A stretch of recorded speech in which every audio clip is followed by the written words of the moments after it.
नमस्कार। आकाशवाणी चंडीगढ़ से प्रादेशिक समाचारों के साथ मैं सुकीर्ति।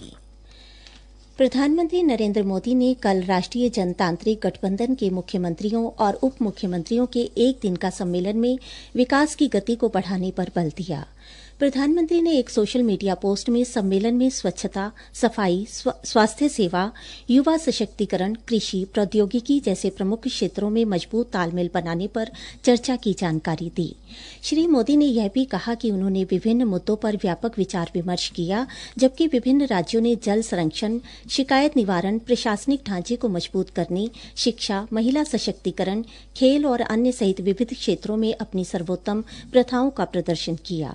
पत्रकारों से बात करते हुए भाजपा अध्यक्ष जगत प्रकाश नड्डा ने कहा कि इस सम्मेलन के दौरान ऑपरेशन सिंदूर और जाति जनगणना कराने के सरकार के फैसले से संबंधित 2 प्रस्ताव पारित किए गए।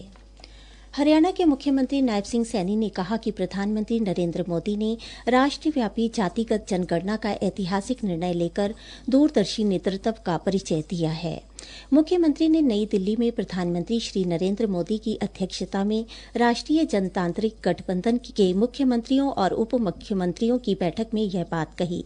उन्होंने कहा कि यह निर्णय सामाजिक न्याय की दिशा में एक अभूतपूर्व कदम है, जो समाज के सबसे वंचित और उपेक्षित वर्गों को उनके अधिकार और अवसर प्रदान करने का मार्ग प्रशस्त करेगा।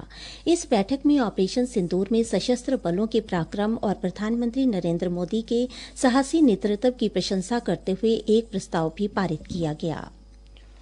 आतंकवाद के खिलाफ ऑपरेशन सिंदूर की जबरदस्त सफलता के उत्साह के बीच समग्र राष्ट्र भारतीय जवानों के शौर्य और साहस को नमन कर रहा है। सशस्त्र बलों के प्रति सम्मान और कृतज्ञता के रूप में आकाशवाणी समाचार विशेष श्रृंखला प्रसारित कर रहा है। आज हम 1965 के भारत पाकिस्तान युद्ध में सर्वोच्च बलिदान देने वाले परमवीर चक्र विजेता कंपनी क्वार्टर मास्टर हवलदार अब्दुल हमीद का स्मरण कर रहे हैं। एक रिपोर्ट।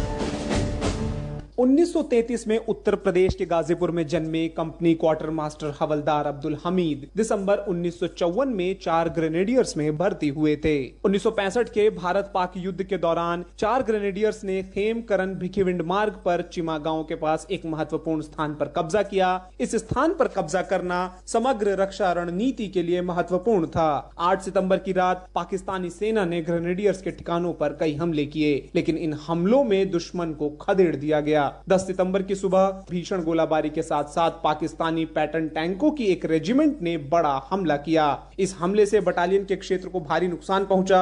उसी सुबह 9 बजे तक दुश्मन के टैंक अग्रिम ठिकानों पर पहुंच गए थे। इस महत्वपूर्ण क्षण में एक रिकॉइललेस गन की कमान संभाल रहे कंपनी क्वार्टर मास्टर हवलदार अब्दुल हमीद ने तेजी से कार्रवाई की।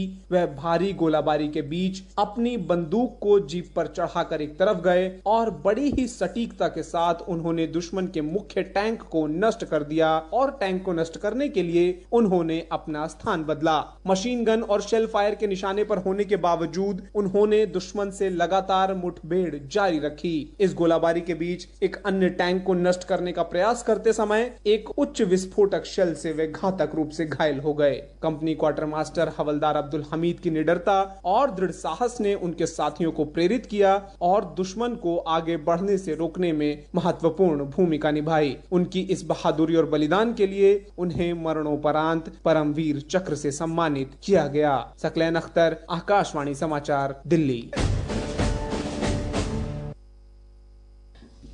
कांग्रेस सांसद शशि थरूर ने कहा है कि भारत ने पाकिस्तान से चलाए जा रहे आतंकवाद से निपटने के लिए अब नया रुख अपना लिया है और ऐसे अपराधों में शामिल लोगों से सख्ती से निपटा जाएगा।